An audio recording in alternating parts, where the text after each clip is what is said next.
여러분 만나서 반갑습니다. 이동호입니다. 저도 태어나기는 저희 아버지가 정읍 출신입니다. 그리고 선생이었고 저도 정읍 사내면에서 태어나서 근데 이제 학교를 경상도로 가시는 바람에 대부분 학교는 부산하고 울산에서 다녔습니다. 그래서 저는 전라도에서 태어나서 경상도에서 학교 다니는 정말 묘한 소유지인데 제 고향이 바로 이 이웃이라서 너무 감회가 새롭고 만나서 정말 반갑습니다. 오늘 목사님께서 전향에 관한 얘기를 하셨습니다.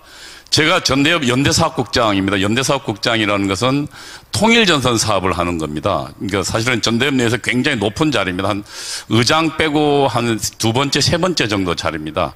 제가 주로 했던 게 야당 정치인들, 이제 김대중, 김영삼 씨 만나고 그 다음에 지금 민주운동 장기표, 그 다음에 죽은 이런 사람들을 만나서 연대 사업을 하는 것이 제 일이었습니다. 그래서 그렇게 하다 보니까 제가 김대중 씨를 1대1로 만난 게 20번이 넘습니다.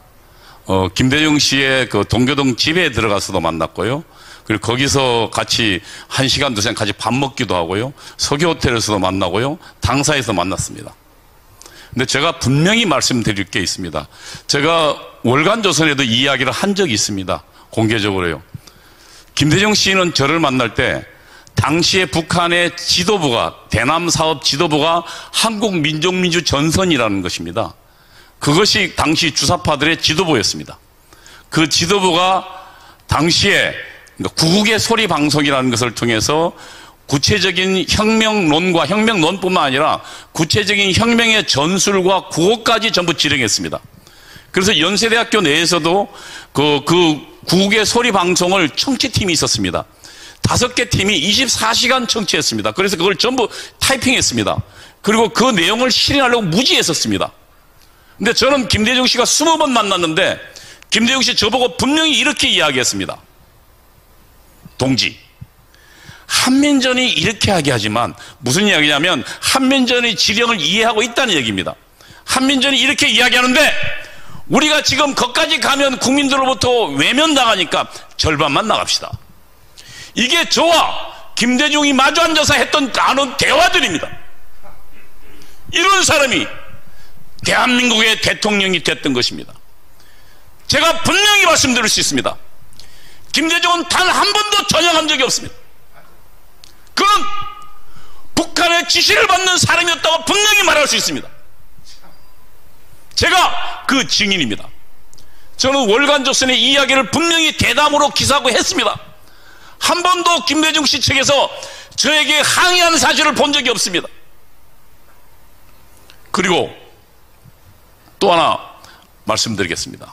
여러분, 만일 전향을 한다면 바울처럼 해야 됩니다. 사울이 바울이 된 것처럼 자기가 했던 것이 부끄러워야 됩니다. 저는 이 자리에 있을 때마다 과거 제가 주사파했던 사실이 정말로 부끄럽고 창피하고 몸둘 바를 모르겠습니다. 내가 왜 그 이승만을 몰랐던가? 내가 왜 박정희를 적이라고 생각했던가? 그것이 부끄럽고 치욕스럽습니다. 저는 전향이 그거라고 생각합니다.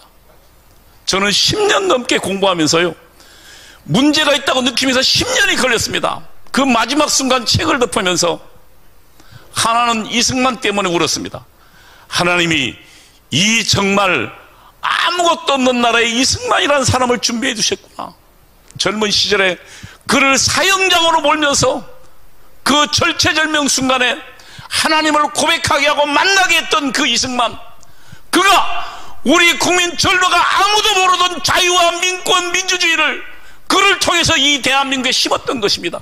그것이 고마웠고, 두 번째는 이 나라를 그 전쟁 통해서 구인했던 그 하나님의, 그리고 이 땅에 아무것도 모르는 이 땅에 왔던 선교사들 목숨 걸었던 그분들이 고마웠습니다.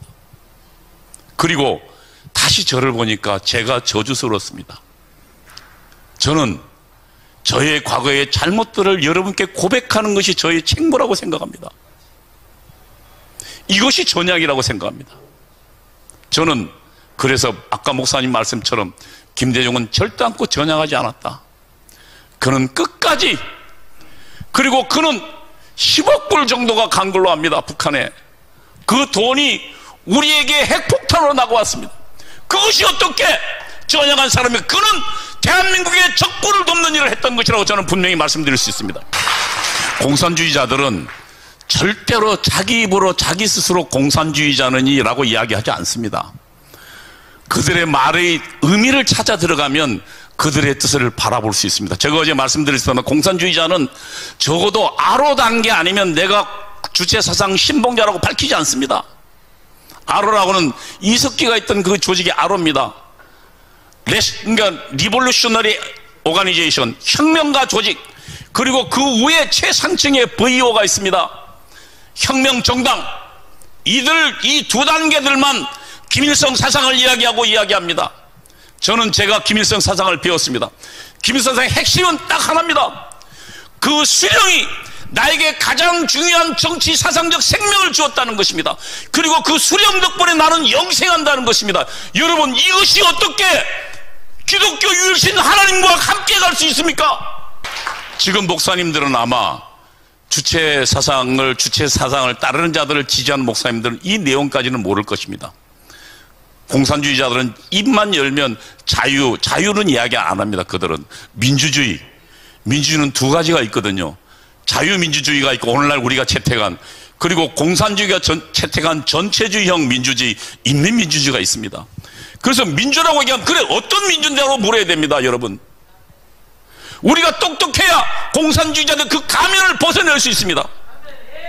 그들이 평화를 이야기하면 그래 어떤 평화인데, 북한에 의한 굴종의 평화를 복종을 말하느냐, 아니면 자유민주주의를 위한 평화를 말하냐고 물어야 됩니다. 인권, 그래 어떤 인권인데 김일성 부자의 인권을 말하는 거냐? 라고 물을 때 주체 공산주의자들은 그들의 진면목이, 가면이 벗어진다는 것을 꼭 아시기 바랍니다. 제가 배웠던 거라서 목사님이 오늘 그 농지기획에 이야기했는데 저도 좀 말씀드려 보겠습니다. 아주 핵심은 이겁니다. 북한은 농지기획 했습니다.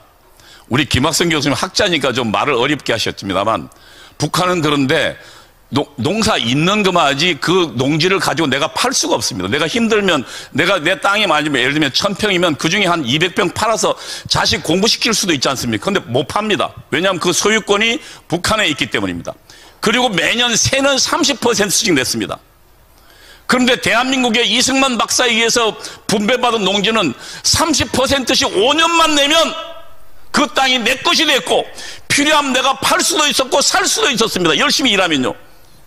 그래서 이것을 받은 농민들이, 그리고 농민의 자신들이 6.25 전쟁에 나갔던 것입니다. 나에게 받은 이 땅을 위해서, 내 피보다 소중한 이 땅을 위해서 6.25 전쟁에 나가서 농부의 자식과 농부의 그 아들들은 6.25 전쟁에 목숨 걸고 피를 흘렸던 것입니다. 그리고 공산주의자의 선동이 넘어가지 않았습니다. 대신 대한민국의 지주계급은 몰락했습니다. 아마 이 호남 지역에서 몰락한 지주계급 많습니다. 왜냐하면 증권을 받았는데 전쟁을 치르니까 쌀값은 확 올라가는데 증권은 전부 휴지 조각 됐습니다. 그래서 대한민국의 지주는 없어져 버리고 정말로 농민들이 잘 사는 나라가 되어버린 것입니다. 그 개혁을 이승만 박사가 했던 거예요. 저는 지금 주사파들이 어떤 단계에 있는가를 말씀드리겠습니다. 혁명 바로 전 단계가 민중주도의 민주연립정부입니다. 말이 용어는 어렵습니다. 아주 심플하게 이야기하면 그 정부의 역할이 뭐냐면 첫 번째 파쇼 체제 개혁입니다. 파쇼 체제란 주사파들이나 공산주의의 용어인데 한마디로 얘기합니다. 보수 반동 정치인과 보수 반동 관료들, 그리고 보수 반동 재벌들을 없애는 것을 말합니다. 여러분, 그것이 민중주도의 민주연립정부의 첫 번째 사명입니다. 여러분, 문재인 정부 들어서도 맨 처음 뭐 했습니까? 적폐청산했습니다. 적폐청산을 다른 말로, 북한의 혁명론 말로 다시 번역하면 파쇼 정치체제 개혁이라는 것입니다. 이것이 문재인 정부가 한 것입니다. 그에 따라서 대통령 2명 구속시켰고 고위관료 150명 감옥 보냈습니다. 그리고 지금 보수단체들 아주 피를 말렸습니다. 그리고 재벌, 이재용, 그 다음에 롯데 모든 재벌들 다 감옥 갔다 왔습니다. 이게 북한의 혁명론을 따르는 결정적 증거가 아니고 무엇이란 말입니까, 여러분? 다음으로 이들의 두 번째 임무가 있습니다. 이 정부에. 그게 사회정치 생활의 민주화. 여러분 말은 그럴듯합니다. 근데 그 내부의 구체적 내용을 봐야 됩니다. 국가보안법 폐지. 여러분 지금 국가보안법 있어도 없으나 마찬가지입니다. 위대한 수령을 위해서 충성한다고 해도 이제는 감옥에, 군대에서 해도 감옥 안 갑니다. 그리고 촛불 때 사회주의가 답이다라고 애들 고등학생 들고 나왔지 않습니까? 그 다음에 여러분 군대 내 마지막 남아있던 국가보안법을 지키는 조직이 있습니다. 그게 뭡니까? 국군 기무사입니다. 그거 문재인 정부 해체시켜버렸습니다. 검찰, 경찰 지금 전부 보안경찰도 다 없어졌습니다. 그리고 우리나라의 최고의 국정원은 지금 보안 수사권이 이미 없어졌습니다. 경찰로 가 있습니다. 누구 좋으라고? 저는 문재인 정부에게 분명히 경고합니다. 그리고 분명히 말씀드릴 수 있습니다. 이 정부는 북한만 이롭게 했던 정부입니다. 이제 이번이 대통령 선거 며칠 남지 않았습니다. 3월 9일이면 이제 3주면 대통령 선거가 납니다. 왜 체제 전쟁이라고 말합니까? 여러분, 이제 만일 문재인 2기가 대통령이 된다면 우리가 봤던 것보다 더한 꼴을 보게 될 겁니다. 저는 제가 주사파했던 사람으로 분명히 증언할 수 있습니다. 여러분, 대한민국의 자유민주주의 시장경제가 무너지는 것을 여러분 눈앞에서 보실 것입니다. 정신 바짝 차리고, 그러나 우리 국민들이 아직 저들의 선동에 다 넘어가지는 않았습니다.